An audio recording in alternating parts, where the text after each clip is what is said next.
Off the Hook, airing on offthehooksports.com, your home for real news, real opinions, and what really matters about Tennessee athletics. The Off the Hook podcast at offthehooksports.com or Facebook, YouTube, Twitter, or wherever you go for your favorite podcasts. Apple Podcasts, Spotify, Stitcher, Google Play, TuneIn, iHeart. Like, share, follow, subscribe. Off the Hook with Dave Hooker starts now.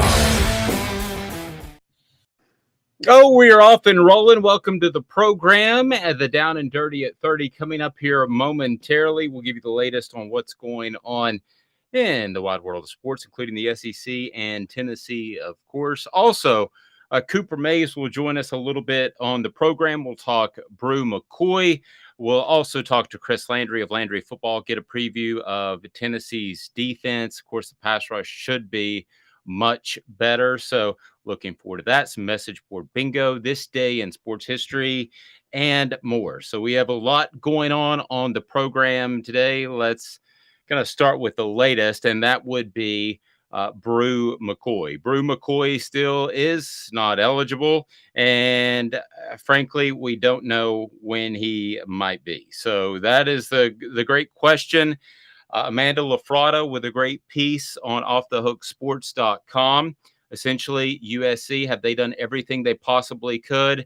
Argue absolutely no. I don't think they have. I think there's been, at the very least, some foot dragging, but perhaps more. So we shall see. But ultimately, a gentleman who's been through this before firsthand is Cooper Mays. Remember, Cade Mays, his brother played for Tennessee, and he tried desperately, the family and the NCAA and Tennessee, to try to get Cade Mays eligible as soon as possible.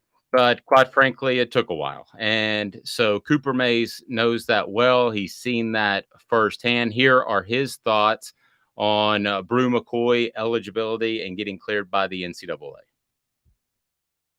It's hard to prepare not knowing like a certainty of whether you're going to play or where you're going to, it's hard. Just not having solid ground on anything makes everything have a little bit more anxiety about it. I remember Cade didn't get eligible until like right up at the beginning of the season. So I do remember that being kind of like a little bit of something that would kind of torment him a little bit. So yeah, it stinks, but it's how things go with NCAA. I'm sure everything's a different case, and they've got to look at everything thoroughly and everything. So I'm sure it's, not just as easy as signing something off or whatever. 4 of 5 returners on the offensive line. How good do you feel about this? And one's going to shift positions, but how good do you feel about the offensive line headed into the 2022 season? Yeah, I feel really good about it personally. I think that we took a lot of big strides during fall camp, and I was really excited to see how much we grew and kind of gelled as, a unit or whatever, and just kind of some advanced stuff going on in the room. So I like it. Yeah, and then in particular that left tackle position, Darnell Wright was there. Do you feel like since we've talked, which has been right out of a week or so, that left tackle position has continued to gel on that side? Yeah, I mean, I'm sure. I don't know who the starter is going to be. I don't even know if anybody knows yet. So we'll have to see what happens there. I have no clue and no say in that, obviously. But I think both guys have done a really good job this fall camp. I will say that. So I feel good with whatever guy ends up going. I'm sure, it'll work itself out. Hey guys, you ready to let the dogs out? What? Do what?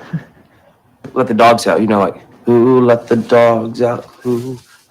Off the Hook, airing on offthehooksports.com, your home for real news, real opinions, and what really matters about Tennessee athletics. Always available on Apple Podcasts, Spotify, Stitcher, Google Play, TuneIn, iHeart. Like, share, follow, subscribe. Always available wherever you find your favorite podcasts. So that was Cooper Mays. Amanda LaFratta, good morning. How are you, ma'am? Good morning. I'm doing well. How are you? Great. Ready to rock and roll, unlike Bru McCoy.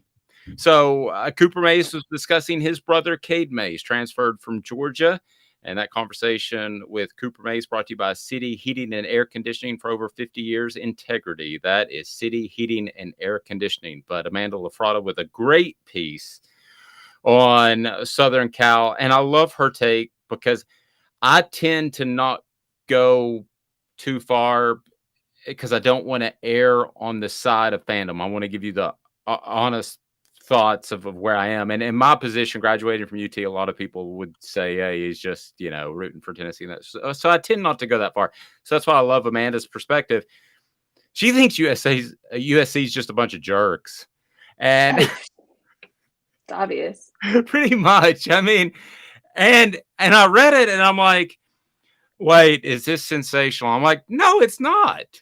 There's no way. Like, I don't know about you, but if it's something that I think is important, when it comes across my desk, I'm signing it at that very moment. Well, I would as well, but the thing that really got me was they had two options. And, the first one was they signed a form that completely released him and he's eligible immediately. And they didn't do that. They didn't sign that form because it didn't have to go through the NCAA if they had signed that form. So I don't understand. I don't see how, if they don't sign that form, how we can expect that they've just signed the other one that complies with Tennessee. Because in order for Bru to get released to play, USC has to be good with it. They have to sign off on it. And that's after Tennessee goes to the NCAA and submits a waiver. So USC has really forced Tennessee to do all of these things, and it doesn't make any sense to me. So that tells me all I need to know. You know what I find funny about this whole situation is that I bet you at Oklahoma there's no release about Bru McCoy. If Lincoln Riley was, that is a football school. Southern Cal is more than they hate to be called Southern Cal. Southern California is more than a football school. It is a private institution with high academic integrity. So if you question the academics, or in this particular case, the ability to transfer, if you question that out of their administration, they're going to give you an answer. I don't know that you get a quick answer at Oklahoma or Tennessee or Alabama at quote unquote football schools. I don't know that. I've never seen. Now, transfer is different than it used to be because you can be eligible immediately, but I've never seen a school respond with a tweet, with a video, a display, placard, video overlay, whatever we call it. Graphic. I've never seen that before. Now we're in a different age. No. But I thought it's not a different age. No, it's not a different age. It is the protesting too much thing again. It is that. It is. And if you read the quote that they gave, sorry, my dog is very excited. If you read the quote that they gave, they dance around the issue. They don't come out directly. We have complied with the NCAA within, all of their rules and regulations in a timely manner and prompt manner. Well, what do the NCAA rules and regulations say? Does it say that you have a year to approve this eligibility? Because if that's the case, then 3 months is a timely manner. Yeah, that's fair. I just can't recall at any point the school. But again, we're talking about immediately eligible. So that's what makes it different. You've got a year. You had a year previous to the past, 3 years where you could transfer immediately. So right. This is all uncharted territory. The Down and Dirty at 30. The latest on the Vols, the SEC, and more, brought to you by The Mattress Place. The Mattress Place, 22 years on Chapman Highway, Marine Corps veteran owned, A+ accredited, member of the Better Business Bureau. Over 225 5-star reviews on Google. No gimmicks, just 30 to 70% off each and every day. So Down and Dirty at 30, some news that I wanted to get to. Tennessee with 8 selections in the preseason coaches All-SEC team. Pretty strong. They had 3 last year. 3 to 8 is a pretty massive jump, Amanda LaFratta. It's a big jump. It's huge. It's almost triple. And if you take out the punter from the season before, That guy missed the it's punter. I was counting last night. Amanda yeah, caught. it would be quadruple. So Dear God. I mean, it's a massive jump, and Tennessee fans should be excited about the season coming up. Yeah, if you left the punter at the tarmac like Lane Kiffin, it would be quadruple. So rude. That is mean. That is mean. It's rude. Sorry, I know this is a real stunner, but Alabama led the coaches' preseason All-SEC picks. 19 representatives. That's just amazing. Georgia's second with 10. Texas A&M had 9. I think Georgia's second with 10 is pretty impressive given the fact that they lost so much. So as far as Tennessee, Cedric Tillman at wide receiver makes the first team offense. It's no surprise that Bryce Young is the first team quarterback. He did, win the Heisman Trophy, so that's pretty good. Byron Young, I was a little surprised to be first team defense. I thought that was impressive by Byron Young. And then second team is tied between Hendon, Hooker, and Stetson Bennett, which I want to dive into a little deeper in one moment. Darnell Wright at offensive line. He'll play right tackle. They don't specify the position other than center. He'll play right tackle this year after excelling at left tackle last year. And then if you go on down the list, he was on the second team. So the third team, Jabari Small, getting some props to be on the third team. I guess I was a little bit surprised by that, Amanda. And then as far as rounding out for Tennessee in the All-SEC coaches preseason team would be Trayvon Flowers. Not surprised by that, defensive back. And then Paxton Brooks, who I remember giggling a little bit when Philip Fulmer said the punter can be a weapon, but the punter can sort of maybe. No, it can't. All right, Amanda. So I have this question for you. So who do you think has the biggest, because the SEC viewership is also in, and I did a little bit of digging, and I thought you would find, so I didn't share this on the rundown. So Amanda's like, what is Dave such a jackwagon? What's he doing? Jackwagon? I don't call people jackwagons, but I do. Continue on. Calling myself a jackwagon. All right, so I pulled this together. It took hours of research. We were going to go over to our 5 a.m. pre-production meeting, but we didn't have time. But who do you think is number one in the SEC in most watched SEC games? Okay, so that levels the playing field. So, if you're an Alabama playing a Notre Dame, goodness gracious, everybody's going to watch that. I mean, that would be fantastic. That's two very storied traditional programs. So it's just SEC schools. Who do you think's number one? I mean, number 1 and 2 are pretty easy. Well, see, now you're making me really think. Don't overthink. Because the first two are at the tip of your tongue. Alabama, Georgia. Right. Alabama, 4.64 million, number one. Okay. In terms of SEC games watched. So these are weekly viewers. And this is via medium.com. Georgia, a significant drop off. I found this interesting at 3.6 million. So that's about a million drop off the average weekly game viewers. Now, the third, I could give you 5 guesses and you wouldn't get it. You may give you the guesses? Are you sure? I feel pretty sure. Arkansas. No, Arkansas, for the record, is third from the bottom. Just 575,000 people on average. You're going to find that you're not that far off because this list, it's kind of 2 and then everybody else. Okay. Auburn was third. That's because the Auburn fans, when you have that girlfriend or whatever, and she treats you bad, and she just It's every day it's something else and it's a problem, and but you stick by her because you just can't be wrong. You Well, just have to stick by her. That's Auburn. but the fact that it's comparable, 3.2 million to 3.6 for Georgia, is just insane to me. The fact that it's even close. But so then there's Wishful thinking. that, or you want to watch Tank Bigsby be mad on the sideline because he can't get in the game. Also, Georgia plays Auburn every year, and so does Alabama. So you have to take that into consideration.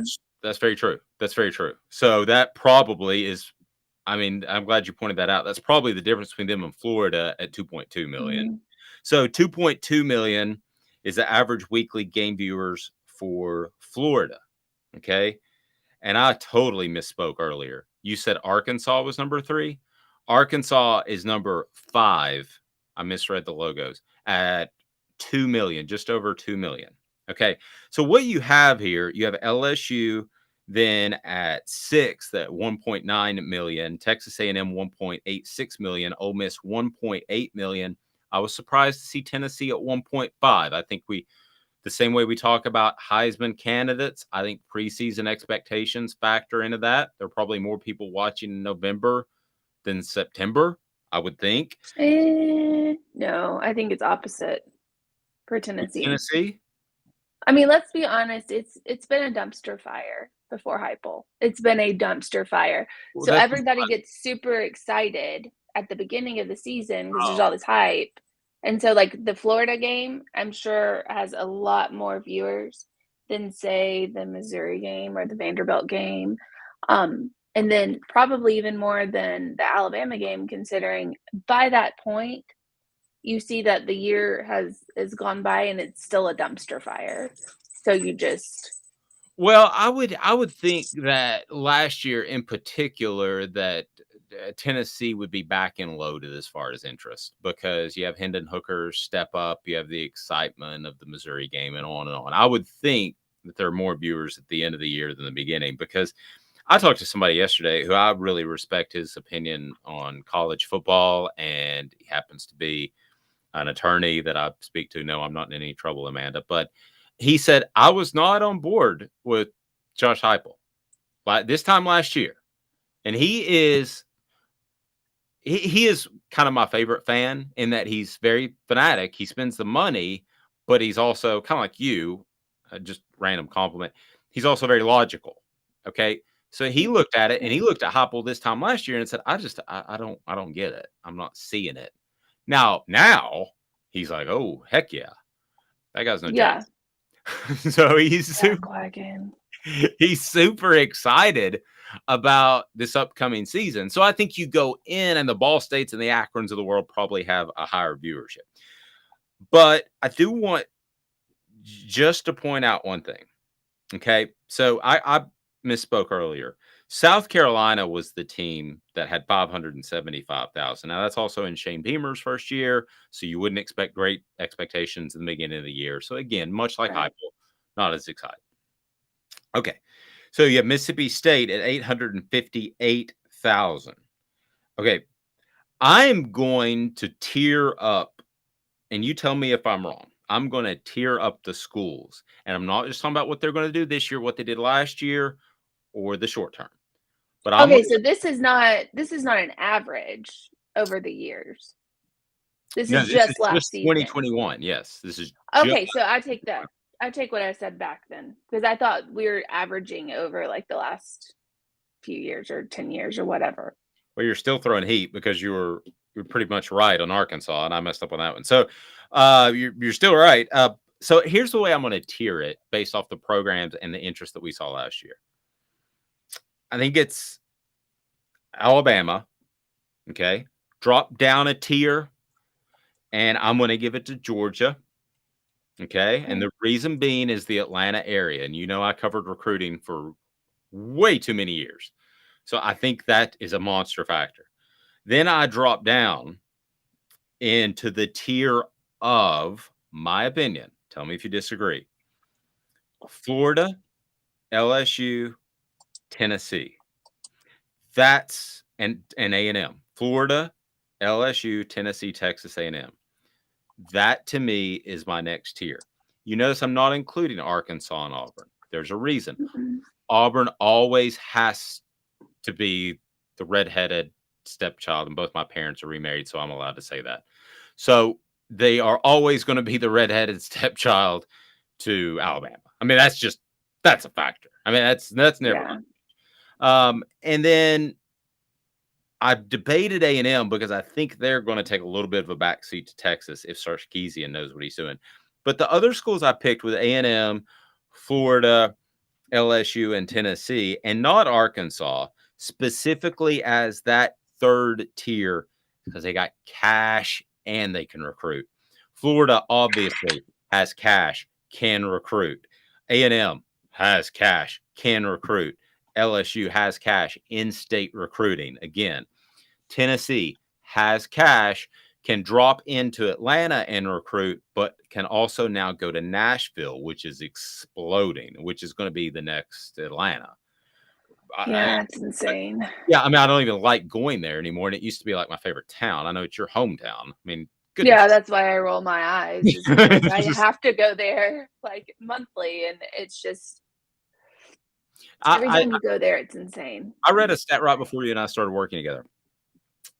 There are more cranes at the time. This was March. There are more cranes. It's called market research. There are more cranes in the city of Nashville than the entire city of New York. I believe it. More crane building stuff. I don't mean the bird. No, I get that. No, I believe it because. What does birds have to do with it? And you're talking about March of 2022? Yeah, it was right before you and I started working together. So it would have been March of this year. Yeah, so post-COVID, where everybody from New York and California are moving to Nashville and killing everything. Yeah, I don't doubt it. Yeah, I mean, Chattanooga and Knoxville are the same way. Yeah. Well, we're getting the Nashville people who can't afford to live there anymore because of the New Yorkers and Californians. So. Yeah, a buddy of mine actually is a mortgage broker, and the influx of people that are just coming to invest is unparalleled in his career. And yeah, he encourages people, which I think is smart. He encourages people to keep those homes in the same economy. It's all right if somebody wants to invest and have a rental, but it's way different if he lives off of Lovell Road as opposed to, I don't know, San Diego, and he's just buying properties because he can. That money doesn't stay in the economy. But anyway, I won't go off on my thoughts on the economy. But tomorrow morning at 8:30, we're excited to announce we have a new regular guest. Josh Ward will join us, and it's brought to you by Zool Beer Company. Zool Beer Company, the official craft beer of Off the Hook Sports. And Amanda, it's just darn good. I was trying to explain the ice cream to somebody yesterday, and I struggled. They're like, "Oh, I could take my kids." I was like, "No. Amanda's pointing out, don't take your kids." And don't take your kids. But watch the show. Don't take your kids. It is ice. It is ice cream beer, and it is fantastic. Yeah, it's lactose free, which is kind of crazy. But it's this one company that created this ice cream machine where you literally just use your beer and you pour it in the ice cream machine. And we always use a sour. So there's a lot of like fruit puree that we use, like real fruit puree. It's not fake stuff. And so you just have that thickness and you pour it in the machine and it churns it and it makes it. And it's the coldest thing, but it's alcoholic. And it's really, really, really good. So do not give it to your children for the love of God. Please do not do that. No, don't. We have some pretty loopy kids. First time you ever had a sip of alcohol was? Do you remember? Yeah, actually I do. I was 3. I was 5. It was Christmas evening. And my grandmother, Nimi, God rest her soul, who my daughter is named after, she was having this thing called brandy. And I specifically remember saying, "What is brandy?" Yeah. And you just handed it to me and said, "Take a sip." And I took a sip and it was disgusting. Yep. I had beer. Beer was my first. My father gave me beer. He also, did you sleep? No, I hated it. I spit it out. But he also, when I was 3, said, "Oh," because my aunt smoked a lot, and I was very interested in it. And I was like, "Oh, what is this?" And he lit the cigarette, gave it to me, and told me to suck it like a straw. Youch! All right, for over 50 years, City Heating and Air Conditioning has provided East Tennesseans with honest, dependable heating and cooling services. And he chops out a line, and things got really wild. No, I don't want to go that far, but Yeah. all right. Parenting 101, it was great. It was very strong. All right, today's tough question. This is totally Amanda's jam, but I do have a little bit of a suggestion based off the coaches voting. But it's Amanda's jam. Of course you do. We do our research. Have you done your research? We're working like heck. Today's tough question. What's the real debate? You sipping my soupe, Guadalupe? Exclusively on Off the Hook Sports with Dave Hooker and Amanda LaFratta. You drinking my sake, kimosabi? Oh my God. Today's tough question brought to you by Pedigo Chattanooga, locally owned store where you'll be treated like family, the region's foremost electric bike experts, and they also have the #1 electric bike in terms of mountain bikes as well, with the big fat tires. Those are cool looking. You'll enjoy going around Chattanooga in a Pedigo. All right, today's tough question, Amanda. What did you have planned? Because you're a planner. I know that. I'm waiting. No, I'm waiting on yours. Okay. I really like this. I'm way too proud of myself at this point. Yep. All right, so Stetson Bennett and Hendon Hooker tied for second team All SEC quarterback. Really? And this is the coaches All SEC, right? This is the coaches. So the coaches paying some due to Stetson Bennett, who is not. You don't know that. Well, I mean, I think they are. I mean, he won a national championship. I'm sure he's a coach's dream. He does everything you tell him to. I could see him being more appealing to coaches than the media, if that makes sense. Oh, okay. I thought you were saying they're paying some dude to pick him, and I was like, what? No. I think Stetson Bennett as a coach you love, as the media you're like, bleh. And okay, who would you rather be? Hendon Hooker or Stetson Bennett as of August? Oh, that's stupid. It's stupid? Yes. Who would you rather be, Hendon Hooker or Stetson Bennett? Why do you think Why do you think? Because who in God's green earth is going to come out and say, yeah, I think I'd rather be Stetson Bennett? Literally no one. Wait, he has a national championship in his back pocket. Because of his defense, who cares? Wow. Okay. Well, then this question works because I thought you would definitely say Stetson Bennett. No, the upside of Hendon Hooker is way better than Stetson Bennett. I would honestly take Stetson Bennett. He lived his childhood dream. He played for the team he grew up rooting for, and he won a national title with them. And he's perhaps the luckiest individual since Trent Dilfer to win a championship in football. Is this a Lifetime movie, or are we talking about actual football? I'm taking Stetson Bennett, and I'm flashing my ring at every opportunity. I would never be one of those dudes. Oh, I just put it in the closet. I don't wear it much. I'd be wearing that thing 24/7. Yeah, I know. I don't care how. There's no doubt in my mind. I don't care how big and heavy it is.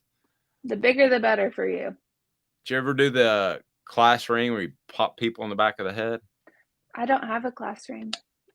And they were kind of dying back in 1992 as well. All right, so I liked one. I wanted one. I can get you one. I'm sure we can work that out. All right. Well, I wanted to get one when I graduated from college, but I didn't want an orange one, so I didn't get one. Do they not have other colors? I don't know if they do or not. White diamond.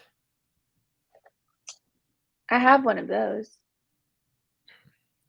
But it's not a class ring, nevertheless. No. So you would take Hooker. All right. If you want to trump me on today's tough question, that's fine.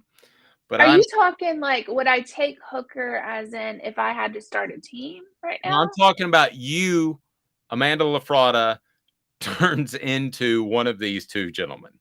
You are Stetson Bennett today. You are Hendon Hooker today. So you have, as of August the 24th, you have a season of positivity and excitement in front of you with either player that we're talking about.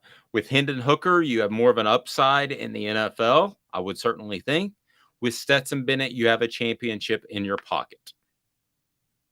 But I don't have the championship in my pocket because I'm not Stetson Bennett of last year. I'm Stetson Bennett of this year. Well, you're Stetson Bennett walking around August the 24th. You have it in your pocket. Who would you rather be as of today? Well, I don't like to live in the past, so I would be Hendon Hooker, because if you're Stetson Bennett, the only thing you have to do now is go down. You have reached your ceiling. There's nothing more for you. I mean, no offense, Stetson Bennett. No, that's a great fair argument. I mean, that's exactly if you're going from this point, I would be Stetson Bennett because a championship is a championship. Did you see that like Reddit post or something that someone was like, I'm trying to talk to my dad and tell him that, winning a national title in college but not making it to the NFL would be better than not winning a national title and making it to the NFL. And someone commented, it was like, Stetson, get off of here. We see you. True. I could see that. Yeah. What do we think? I think part of the decision too is, what is Hendon Hooker going to be in the NFL? I think he's very good, but I think he has to find the right offense to fit into. I don't think he can just step into any offense. But I haven't seen him this year, so he could take a month. Where can Stetson Bennett step into? Nowhere. Zero. No place. The CFL. Do you know what Stetson Bennett reminds me of? And everybody's going to jump on this. I don't even care. He reminds me of the cologne. Don't you remember Stetson? Go ahead. The cologne doesn't play football. He reminds me of Peyton Manning in his last like neck injury, couldn't throw, won a Super Bowl because of his defense at the Broncos. Do you remember that? No, I remember completely. Yeah, he had the shell of his former arm. Yes, where I feel like I could have been the quarterback and maybe have done the same thing, pulled it off. But he reminds me, that's what Stetson Bennett is at his best. That's him on his best day. I don't hate that. I mean, I don't. Great game manager. Game manager. I don't argue with any of that. Glenn says Hendon Hooker, he's always got a smile on his face. That's a great point. I'd say Stetson's pretty happy, given that it was his school that he grew up rooting for, and to be a walk-on, to transfer out, to come back. I mean, all kinds of dominoes had to fall into place for him. John says Hendon will have a specific will have to have a specific NFL to play for team, I assume. I agree. And then John saying Stetson can be the face of the cologne, I reckon. Yes. That is an NIL opportunity that is right there. Honeybee Coffee is where you need to go, whether it's in Knoxville or just go ahead and shop online, because, Amanda, it's the beans, not the bucks, and it is unbelievably fantastic, Amanda. Yeah, it's great. I mean, it is. I need more coffee this morning to handle this conversation, but great beans. I mean, it's just, I take the beans. I don't do it. David does it. He grinds them in the morning and starts the pot of coffee, and he brings it to me before the show. I feel like this just went on like a bragging of I have the best husband or something. I don't know, but it's Honeybee, so it's great. I don't even know how to grind coffee beans. Honeybee Coffee, the top 5% of the beans in the world. Coming up in just a bit on the program, how about Tennessee's defense? How good can it be? We will play message board bingo.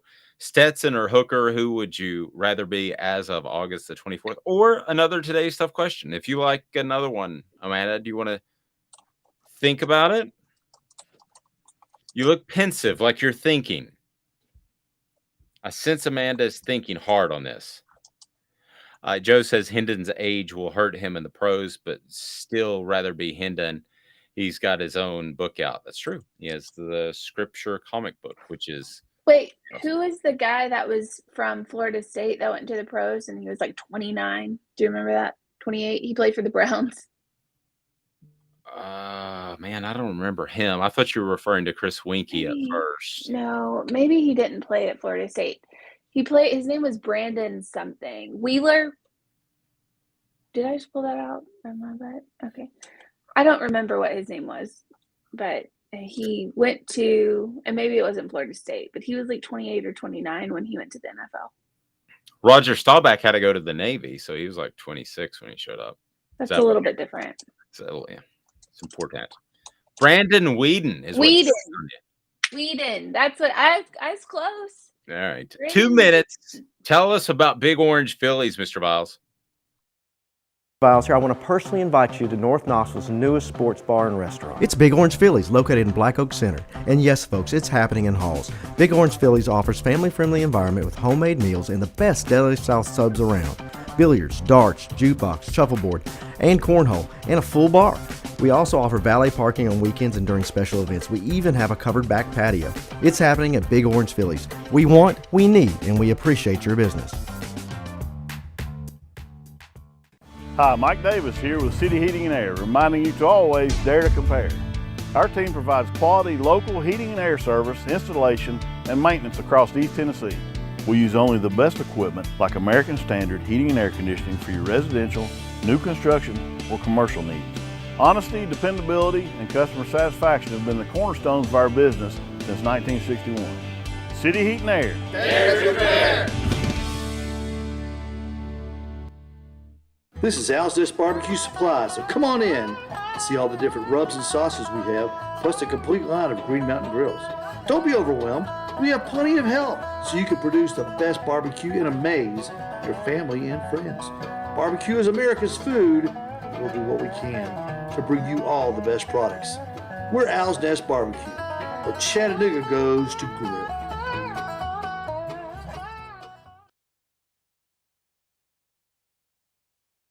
Do you want to own the more that owns every job? Then get to Vassy Lawn and Garden in Cleveland and get you a Toro. I'm David Vassy, here to talk to you about Toro. With a Toro Zero Turn, you'll get more out of every minute and you'll reach the finish line faster. At Vassy's, we like to say, no matter if you're mowing 3 acres a week or 11 lawns a day, homeowners and business owners alike find confidence in equipment they can trust from top to bottom. Vassy Lawn and Garden, Highway 60 North in Cleveland. Man alive, it's worth the drive. So are you on board with me? Are you on board the Stetson Bennett train? You got a championship in your back pocket? How am I doing? I tweaked it. Oh, okay. All right. What'd you tweak? I pulled a U. You did? Okay. Well, what is it? Which SEC QB would you rather have this season? And I gave 4 options. Okay. I like that. Okay. It's Hendon Hooker, Stetson Bennett, Will Levis, and Anthony Richardson. So I gave 4. I didn't put like Bryce Young in there. I mean, yeah. I just felt like that was so obvious. Yeah. The guy I'd probably be most interested in covering, like if I was writing a book, let's say he had behind the scenes access or something, would probably be Richardson or Hooker. Bennett's story is told, in my opinion. And who else did you mention? No, Levis. Will Levis. Yeah, that has the excitement of a like day old dead fish. Or the excitement of mayo and coffee. I can't get over that. I will never like him. Yeah, I will never like him. Oh, and apparently I've been targeted because I didn't so much as Google Will Levis or anything, but on my Twitter feed this morning at 5 a.m., I got the why butter in your coffee is very good for you. Butter. That's a hard pass. I I do not trust our medical community in any sort of fashion anymore. My God. No, and I don't. No, I'm not going to put. I can't even imagine putting butter in my coffee. Yeah, and this is not even like going to the COVID thing. This is going from like you said a while ago, butter was the worst thing in the world, and red meat, and now it's coming out that you can put butter in your coffee and it makes it better for you. What? And then red meat's a good thing? Like, pick a side.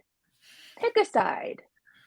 I like red meat, so I hope I'm on that side, no matter what they say. Amen, sister. I like red meat as well. Want to get to Chris Landry's thoughts on Bru McCoy, and that's brought to you by Owl's Nest Barbecue. Owl's Nest Barbecue is your home for everything barbecue, whether it's the grill. They've got the Green Mountain grills that are awesome, whether it is the wood pellets for your wood pellet smoker or the actual wood chips, the sauces, the rubs. They have it all at Owl's Nest Barbecue, right next door to Steve Ray's Midnight Oil, and they can take care of your vehicle as well. So I talked to Chris Landry about what? About the whole Bru McCoy situation. It turns out Chris had a little conversation with Southern Cal's coaches over the weekend. So I think you'll find this interesting. Here is Chris Landry of LandryFootball.com. Pass rush, defending the run on early downs, but the pass rush and pass coverage are just so very important. Think of this, that the sub packages, and this. Just go ahead and apologize right now. Here is the correct clip. Before we get into the top returning players, Chris, I'm curious just what you make of this whole situation. It seems to be taking a long time. Yeah, it is. I hadn't mentioned this to you, but over the weekend I spoke with some friends on the coaching staff at USC, and it came up. And of course, I don't. The coaches don't really know. This is handled by compliance and whatnot, but they swear that look, they got no problem with the kid and he can go, and they signed off on it. But I don't expect them to say, yeah, we're holding it up. Well, yeah, how about that? I mean, so I don't know what to believe at this point on that. They say and claim that since January they've done their process and whatnot. It's in the NCAA, so it's the old "I confessed he did it" type conversation. Right. I don't know what the deal is, to be honest. I have been through situations like this before where it comes down right to the end. It is easy to blame the NCAA because they don't usually talk, they don't. And so it's easy to say that they're holding it up, or, maybe it is USC, maybe they are okay with it, but is the proper paperwork at the right time? This is where, and I don't want to get off on a tangent because I tend to do that, but this is where having not good leadership or organizational structure. We talk about it in terms of NIL and transfer portal and all that. Those are big issues. But this is another issue that this doesn't happen. And I'm not trying to compare it just because I've spent a large part of my life in the NFL. This is where it wouldn't happen this way in the NFL. You don't allow the Eagles to determine whether, the Giants had this. No, you've got a situation that needs to be handled, and it shouldn't be up to that. There should be there proper procedures that need to take place, but they're instituted by a body. But in fairness to the NCAA, what people don't understand is they say, well, the NCAA should do that. The NCAA can't do anything. Yeah, the NCAA can't do anything until USC, which I think illustrates your point, fills out the proper paperwork, Amanda. I don't think the NCAA just sat on it until Friday, and I think they're inept. And I think there have been situations where that's happened, but I don't.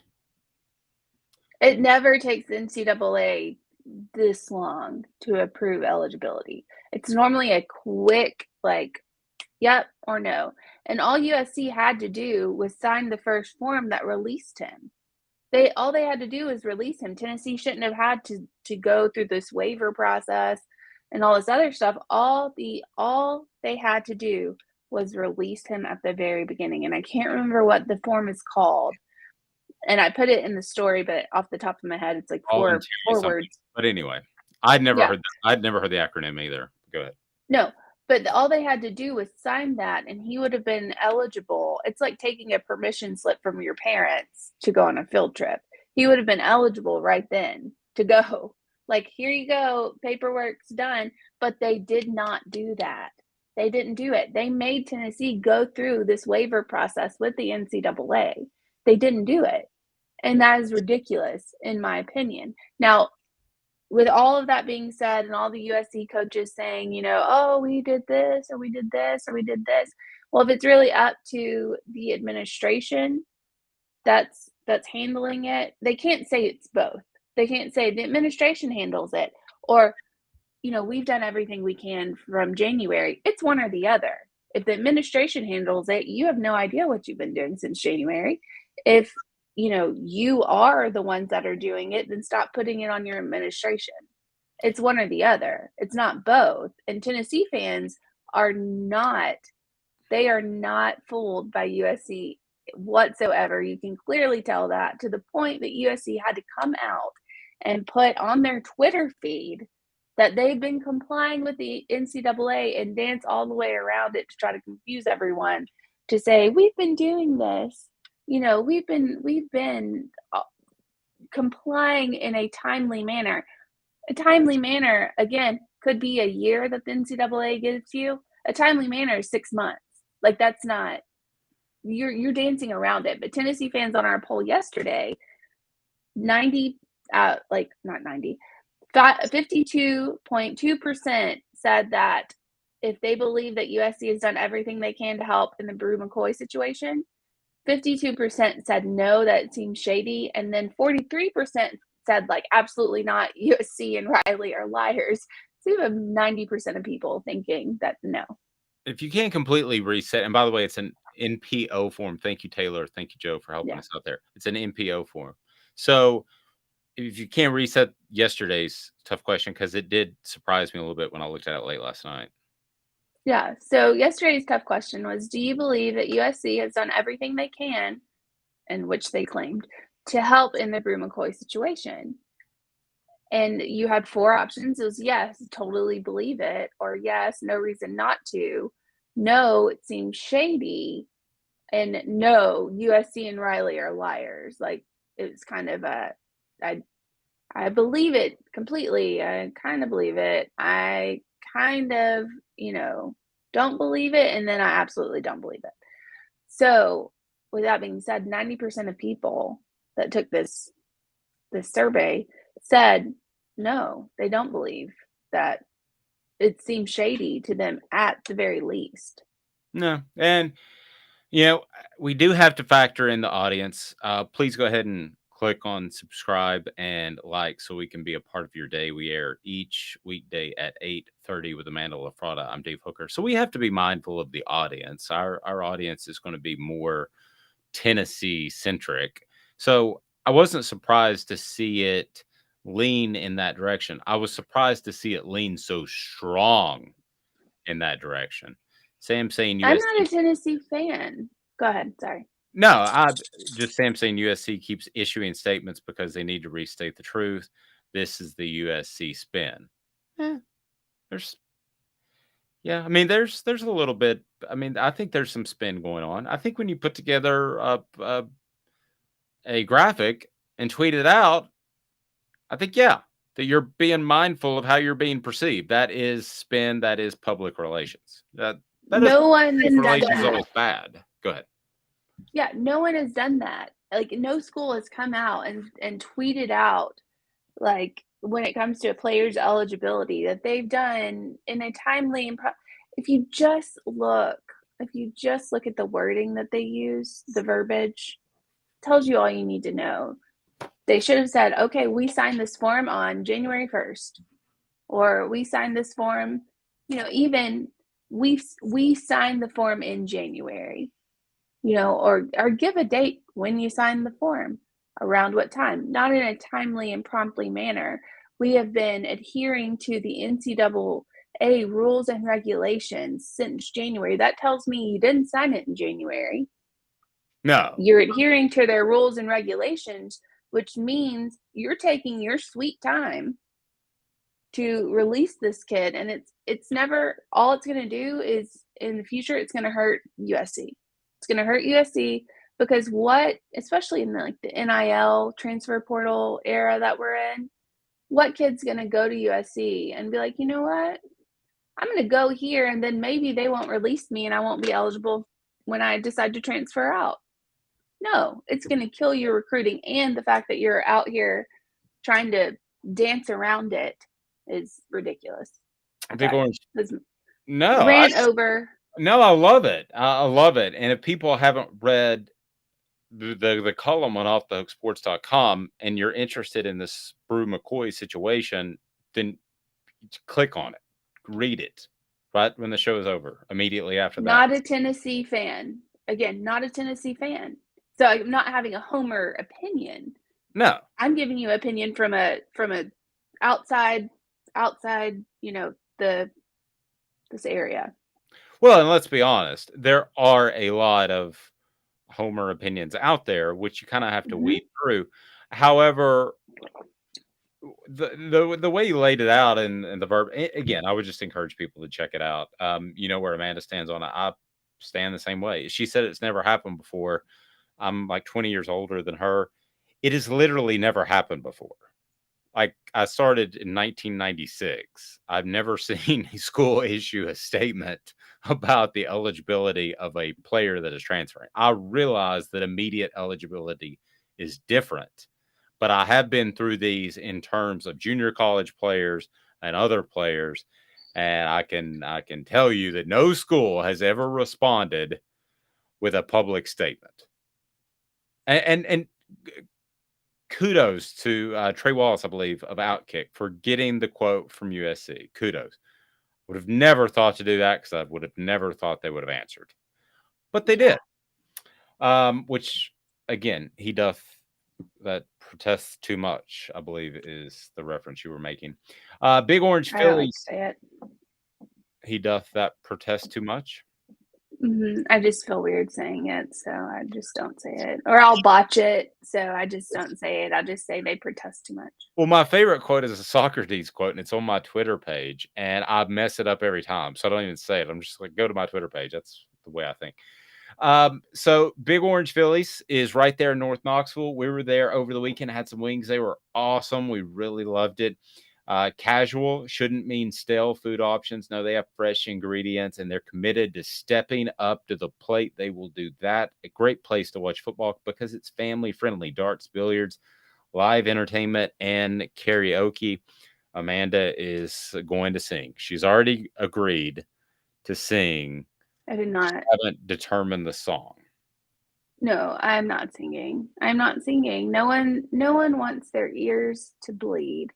You don't like to hear dying cats, and there's a reason why. So, no. My sister can sing, and my dad can sing like crazy.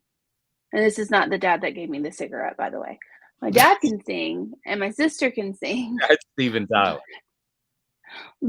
Or the beer. He didn't give me the beer either. He can sing. Yeah, your dad's like Axl Rose. Yeah, my dad can really sing. He can belt it out, and so can my sister. They're phenomenally talented. Nope. So Daniel's saying this 100% punitive for the lawsuit Bru brought against them. Is it punitive, or do you think that it is punitive in any shape, form, or fashion, or do you think it's just kind of being a troll? I mean, how orchestrated is this by USC to slow down the process? It could be both. I mean, it could be, we're doing this because of this, but we're also trolling you. We're butthurt. Okay, let me play the opposite side for just a second, because with this lawsuit, he dropped legal action challenging a 2021 emergency order that removed him from USC's campus a few days after a felony domestic violence arrest involving an ex-girlfriend. That he was not charged for. He was not charged for it, but No. he did pursue legal action against them, according to the LA Times. So, my take on this whole situation: A, you are going to be removed from USC's campus if you are charged or accused of a felony domestic violence issue. And in this case, he was arrested. Okay, now you're absolutely right. It shouldn't besmirch his reputation. There's nothing to it that we know of. We don't know what happened. That's fine. But you're going to be removed. That's a private campus. I mean, they're going to remove you. So, really, does Bru McCoy have problems? Okay, well, I'll open it up to you. Does Bru McCoy deserve some of the blame? Because, in my opinion, to sue the University of Southern California was not in your best interest. That was not to help you moving forward. I think that was just to say, hey, you did me wrong. I'm going to throw this out there. I don't know how that makes you a better football player. I don't know if that makes Southern Cal drag their feet a little bit more. I think it probably does.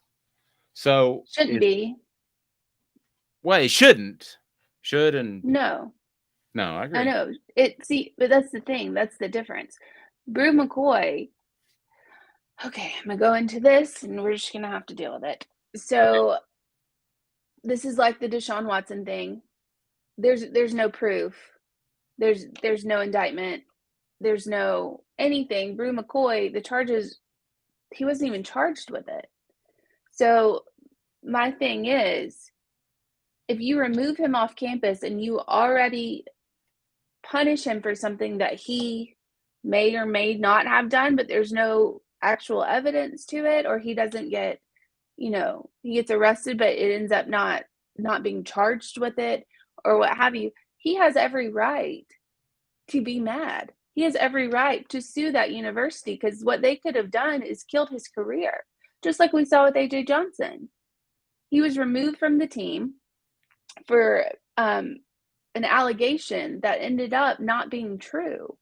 There's no repercussions for this from people. Okay, but I think the lawsuit by Bru McCoy, I'm just going to be real frank with you, is stupid. Because if you've got a problem with getting arrested, then goodness knows the LAPD knows what it's like to get sued. Okay, so you sue them. But if you are arrested, you're going to be removed from the campus. I don't see any. That's a private campus. Right, but just because you're arrested doesn't mean you're guilty. That's the thing. No, it doesn't mean you're guilty. I agree, but if you're outside my home, let me try to use this analogy. If it's a reach, if you're outside my home and you get arrested for beating somebody up, it doesn't mean. Yes, maybe you're not guilty, but it doesn't mean I have to let you in my home. So, what if your kid got arrested for beating somebody up? Well, I mean, if my kid got arrested for beating somebody, yeah, I mean, I would probably let them in unless they were going through some sort of frenetic disorder. I mean, this is different from a complete stranger. This is a guy that's part of your team, a part of your university. So it's not like a complete stranger came on your university and. Can I take that a step further? Sure. Maybe they didn't think he was really a part of the team then. I think that Bru McCoy at some stage in his life either needed to mature, has matured, or needs to mature. Okay, I think you go to Texas, then you come back to Southern Cal, and then you go to Tennessee. There's a reason that stuff happens. And I'm not blaming Bru McCoy, and he should have the right to move wherever he wants to, just like coaches. But I will say this. There's a reason that he's been at 3 schools. So I don't know that Southern Cal at the time felt like he was, air quotes, part of the family. Okay. That's a fair assessment. They're adults, though. That's the difference. He's a kid. They're adults. So if in fact he didn't do anything, they punished him anyway, he should have every right to take legal action against that, because in a bigger picture, there's not a lot of stuff that people can do that are accused of crimes or whatever that they don't commit. Once they're accused, there's no repercussions for the accuser. It's even if it's not true. No, and I want to be real clear here, because Daniel said agree with both of you all, but if you aren't going to allow him to play, release him. I want to be really clear. I think he should have already been eligible. Okay, despite if he was immature in the past. Okay, I want to be really clear on that. I think he should have been eligible when they started camp. Was it July 28th, whatever the day was? He should have been eligible. This should have been buttoned up and taken care of by then. So, Daniel, I want to be really clear that I'm not throwing the young man under the bus. Do I think he needs to mature based on people I've talked to, or needed to mature?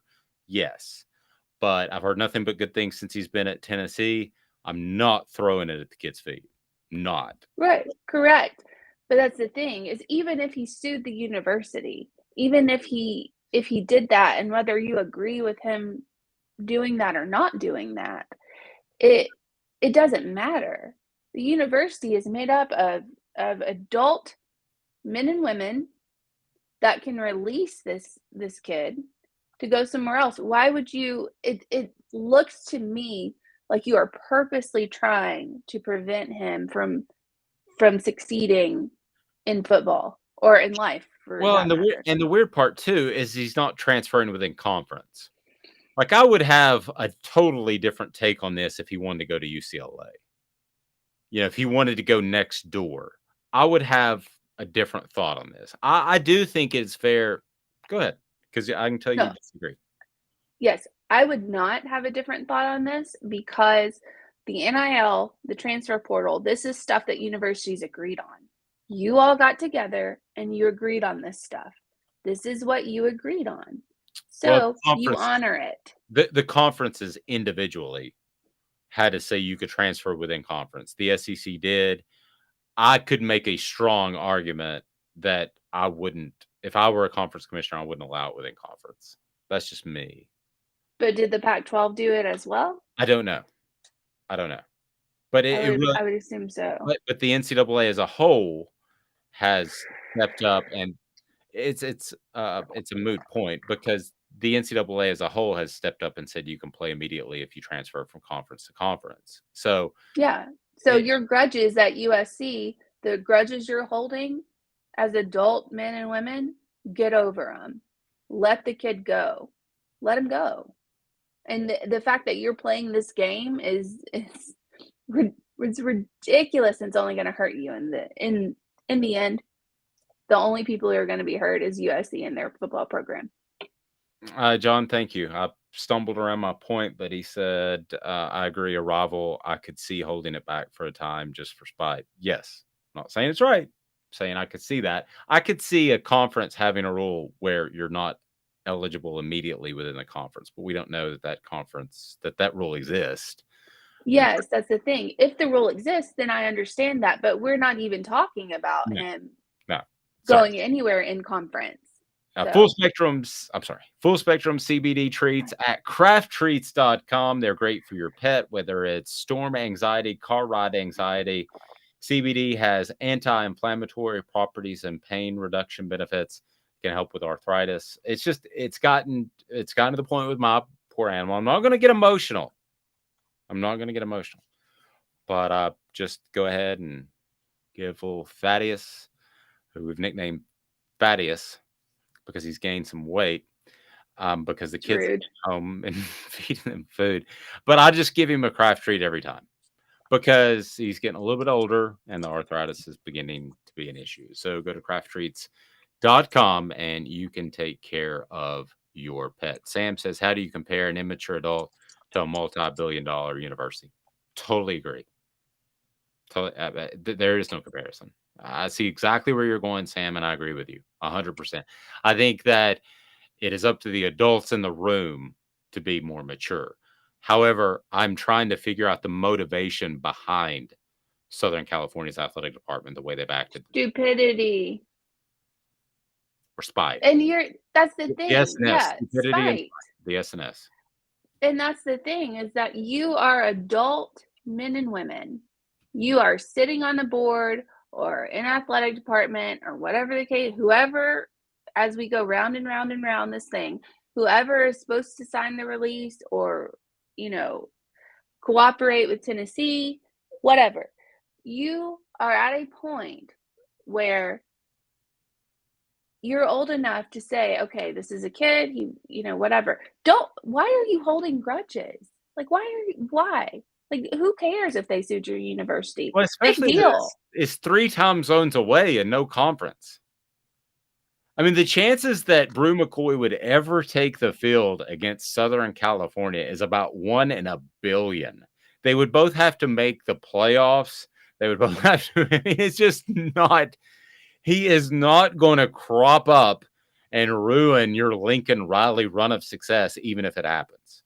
But this is also the athletic department that thought it would be a great idea to come out. I don't know if you've seen the video. They come out on the field and like they're holding each other back and like they're doing this crazy like dance or whatever, and they just get stomped. Alabama just stomps them. It's like the first game of the season. I can't remember what year it was. It was just a couple of years ago, maybe.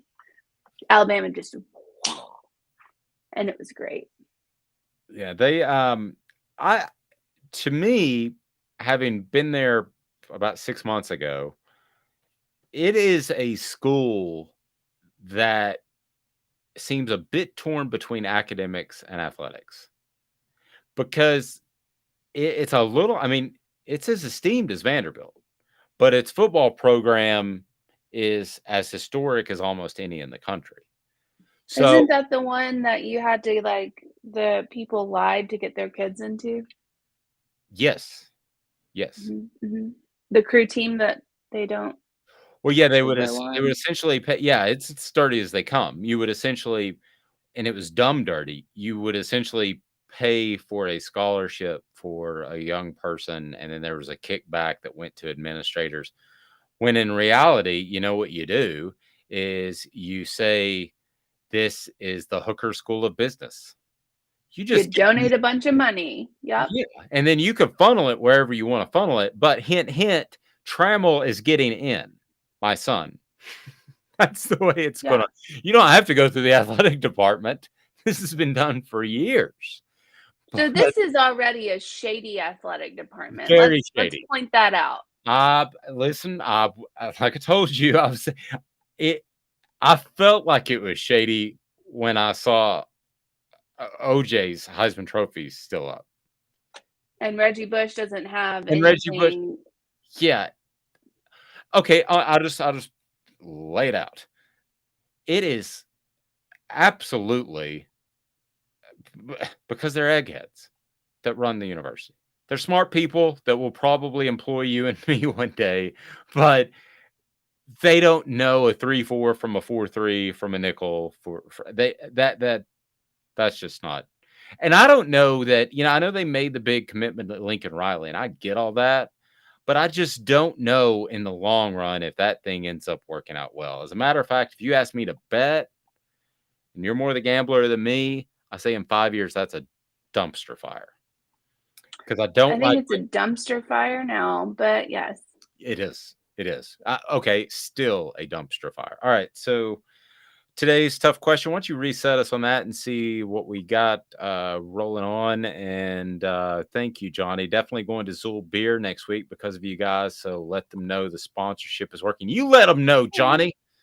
Jackie saying the oldest game ever, the blame game. Well, there's truth to that. So update on today's tough question brought to you by Vols Automotive Group. And man, Vols Automotive, their mission is to be the automotive home of drivers in the Knoxville, Tennessee area. That's why we love working with Vols Automotive Group, because it's about integrity. They want, they need, and they appreciate your business. And they've got car service and repair work to keep you on and rolling. So Amanda LaFratta, we ended up settling. You basically took my ball of clay today's tough question that looked like just a big one of the squeezy things, and no, it looked like a square.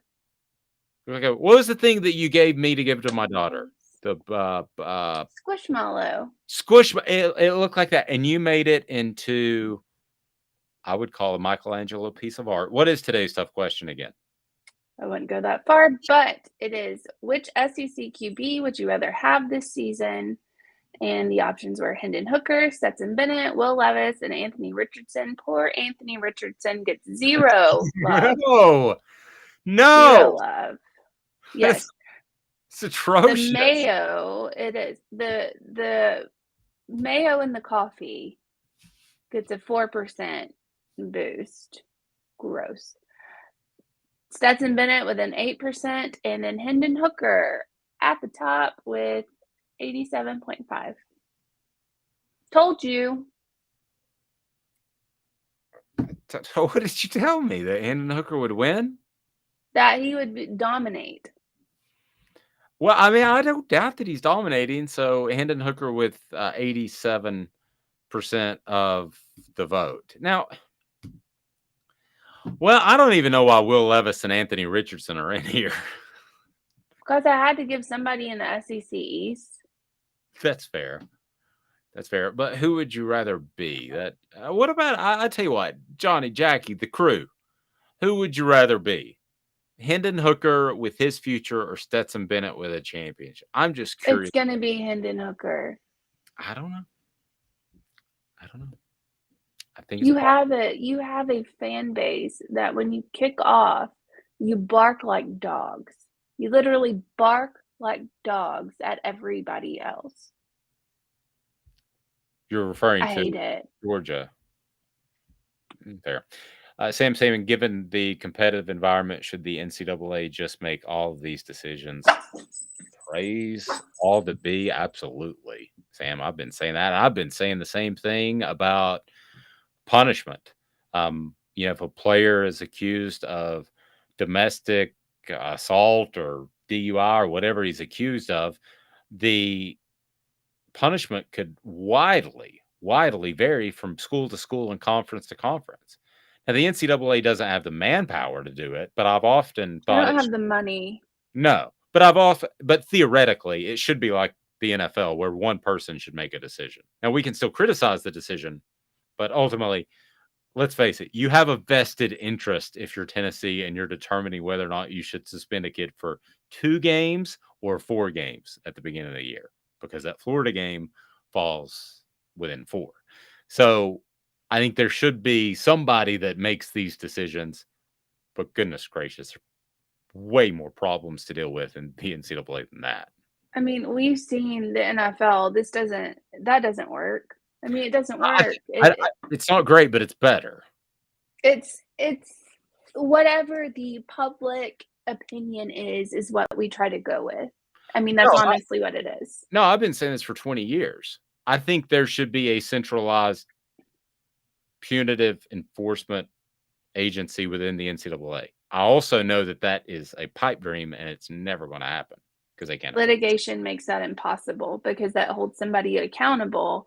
And then like Bru McCoy, if the NCAA came down on him and said, okay, well, we're suspending you for these many games or whatever, he could have sued the NCAA if he was wrongfully accused instead of USC. Yeah. I mean, if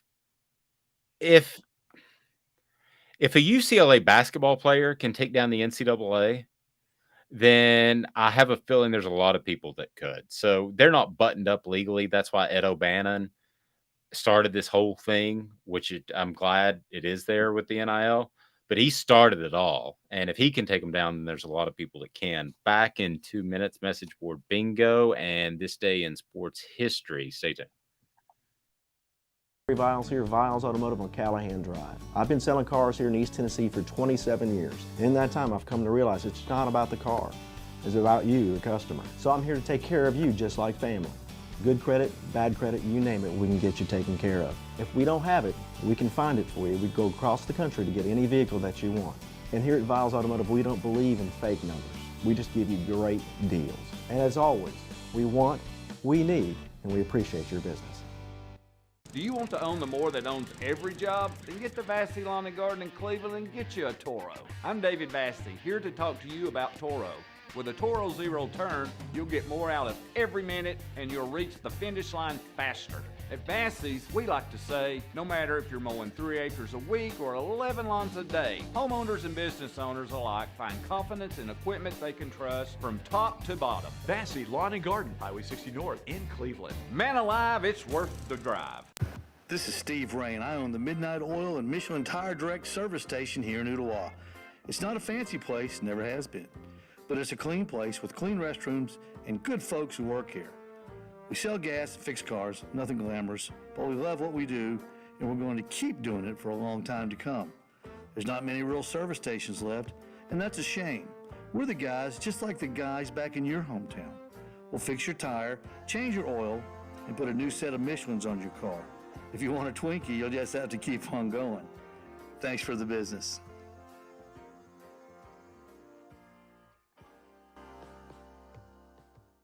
Hi, Mike Davis here with City Heating and Air, reminding you to always dare to compare. Our team provides quality local heating and air service, installation, and maintenance across East Tennessee. We use only the best equipment like American Standard heating and air conditioning for your residential, new construction, or commercial needs. Honesty, dependability, and customer satisfaction have been the cornerstones of our business since 1961. City Heat and Air. Dare to compare. So this day in sports history coming up, also message board bingo. Can I best Amanda in predicting what fan base is which? Probably not, but I haven't been cheating. I will say that. Please like and subscribe. We would certainly appreciate that so we can be a part of your day. We go live at 8:30 each and every weekday morning. So Amanda, it is time. I'm excited. I know you're excited. And it is time for a little bit of message board bingo. Now, you got mad at me yesterday, just for the record, for throwing in a this day in sports history. So I have one, and we're going to do that after message board bingo. Am I allowed to throw that in, or will you get mad at me for stealing one of yours? Which yesterday it would have been Kobe Bryant's birthday, which was kind of a big one. This one isn't nearly as big. I mean, why did we skip to this day in sports history? Don't we message board bingo first and then we'll talk about that? Fair We just went off the rails. We did. All right, message board bingo is now. I did my best. All right. I'm going to go with Alabama for 100, Alex. Okay, let's stop it right now. This is terrifying. Who's hosting? Terrifying. Do you hate watching Jeopardy with anyone? I don't watch Jeopardy. Don't. It's stupid. I mean, I understand all these people are smart, but all of this stuff that they know, what are you gonna do with that? I don't know. But it worked out well for Rosie Perez and White Men Can't Jump. All right, Amanda, so what do we got? Cool. All right. So, this is an SEC school. That is close to. Who will be our next football coach? Too early? Oh, I haven't even started the season yet. Is it somebody that just hired a coach? Like, this is his first season? That. Give me a little hint. No, I told you it's an SEC school. That's as much as you get. Well, I'm going to go with Auburn. Close. Missouri. Elijah, whatever his name is. Do you ever have somebody that's so inconsequential you don't even register? Think about him? You just don't even register their name. Like, I've got other brain cells need to be dedicated to certain things, and that's not one of them. So whether it's Elijah, whatever his name is, I don't care. It's it. I have that with an X, so it's fine. Okay. All right. Yes. I didn't register his name. All right. So we don't want Arch in football or Bronny in basketball. The family dynamics would be different, but both would be a huge distraction. Arch Manning is going to flame out at Texas or anywhere else if he changes his mind. We don't want him here.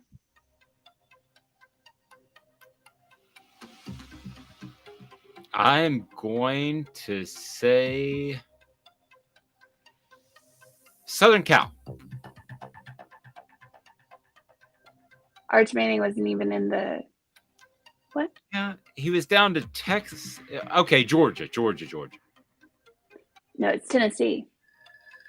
Tennessee didn't want Art. Okay, fair enough. It's Tennessee. The question was if the Vols have a good season, would Arch Manning reconsider? And people are like, we don't want him. Maybe if you could set me up with a question, that would make this a little bit easier. But you can blank out the team. Well, the Missouri one was set up with a question. That's the question. 0 for 2. Here we go. Lord have mercy. All right. So this is concerning the Nick Saban contract extension that happened, which I will be on freezing cold takes for saying that he was going to retire, apparently. All right, that's fine. But my sources said that he was retiring. Anyway. Wait. So signed a contract? Yeah, extended it. When did he sign that? I'm sorry, I must have missed that. Yesterday. Okay, but I'm not taking anything away from your prediction because those contracts are about recruiting to say that he's going to be there for 5 years. So that doesn't affect your prediction, in my opinion, at all. Go ahead. So he signed an 8-year contract to 2030, and he is now the highest paid college football coach.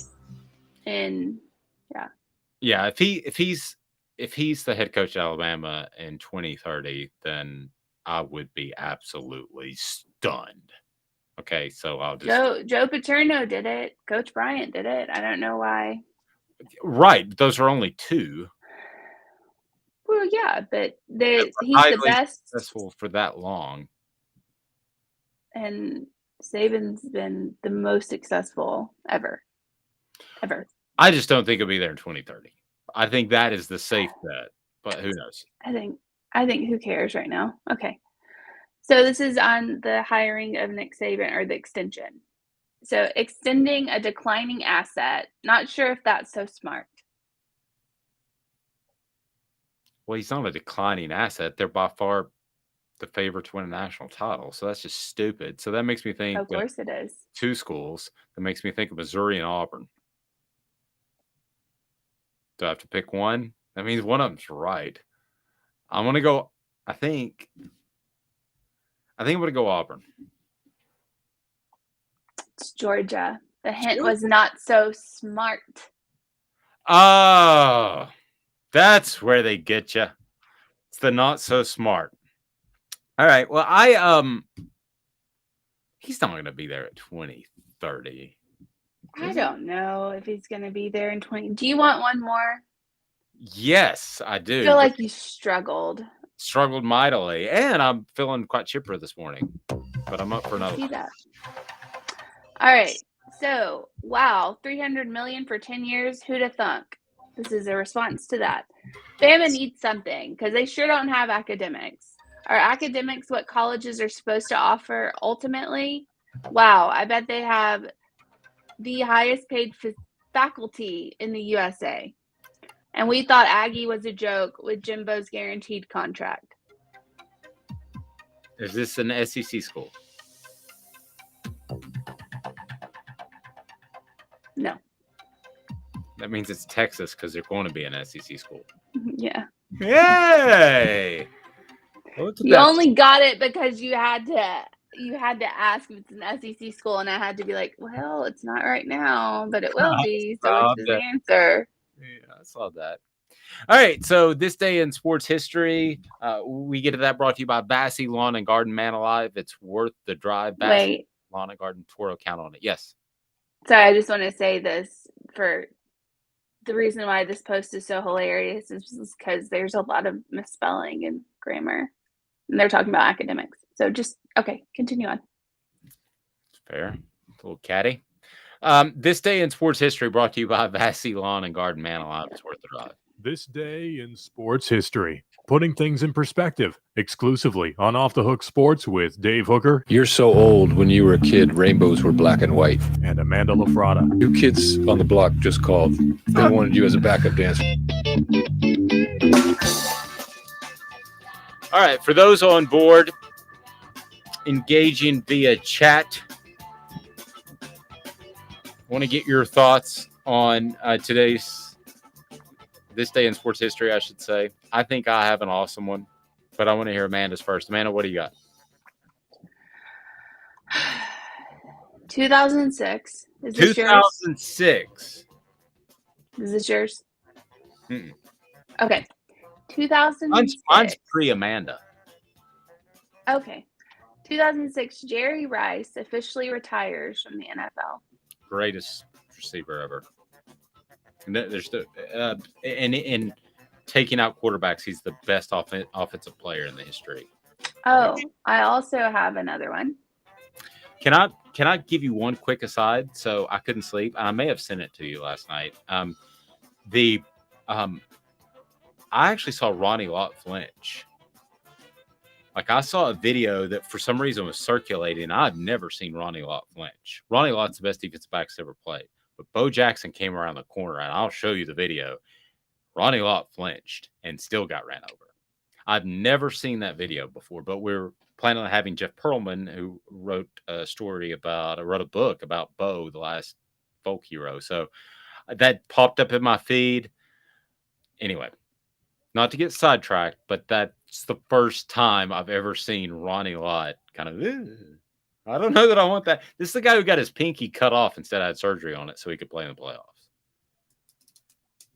Well, that would have been a lot, except for, the guy that got his hand blown off. Jason Pierre-Paul or whatever? Yeah. Jason Pierre the Penguin. Yeah, because he's got. Yes, we got it. Okay, the Michael Keaton Batman. All right, this day in sports history. What else we got? 1989, Pete Rose is suspended from baseball for life for gambling. Thank goodness. He's a dirty, no good gambler. He needs to be gone forever. Stupid. It's stupid. It's dumb. I really don't like that guy. Okay, so any more this day in sports history? Because I gave you 2. That's good. I gave you 2. 37 years ago, it was quite the movie. It was something that we can only look back on and just marvel at. It is Teen Wolf. Was released this day 37 years ago. How is that a sports history? He played basketball a lot. So, but the other thing, Amanda, is can you imagine pitching that movie to somebody like right now? Like I bet they'll do a remake. They probably will. If the Jason Bateman didn't kill it. They did Teen Wolf 2 with Jason Bateman. Great interview with Howard Stern. Howard Stern asked, "What's that?" I like Jason Bateman. I have like a man crush on Jason Bateman. But he was on the Howard Stern show, and it was so funny because they asked him, they said, so there was a time in your career that it kind of went downhill a little bit, and you and kind of what? Stop making that thing. Stop it. You know what that is? I have no idea what that is. It's the awkward turtle. Okay, awkward turtle. All right. Got a hand on top of a hand. She's doing awkward turtle. It's throwing me off. But anyway, so he just interrupted and they said, there was a time when things didn't go well in your career. And he goes, oh, Teen Wolf 2? And that's basically why he disappeared for 10 years. Because if you remember, he was on the Silver Spoons, and what was the other show? I don't know. All in the Family, he was a big deal. And then he did Teen Wolf 2 to make a little bit of cash. And then suddenly 10 years fly by and he's on Arrested Development, which resurrected his career. This is a great comeback story. There's a couple of those. John Travolta, Burt Reynolds. I thought that he was on something else before Arrested Development. I'm pretty sure he was in another movie before Arrested Development. Well, he was in Teen Wolf 2, and that was a huge... Zool has Teen Wolf shirts. Teen Wolf shirts? Yeah. Or maybe they sold out of them, but it was like it's the Zool, but it has like the Teen Wolf kind of theme to it. That's really cool. Ken said Jason Bateman was in Little House on the Prairie. Is that true? I don't know. I don't have like a. I don't think Jason Bateman was on Little House on the Prairie. I don't know if someone would have said it if it weren't true. I'll be dad blamed. Little House on the Prairie, 1974. Jason Bateman was James Cooper Ingalls. Had to be like a baby. It's my age. It's bizarre. Ken, Little House on the Prairie. Absolutely. He's pushing it. All right, Ken, I'm with you. The touche for Ken. We should send him a shirt just for Ken, that. no bet. I got Google. You win. I looked it up. Ken, you win. We'll talk to you in the morning at 8:30.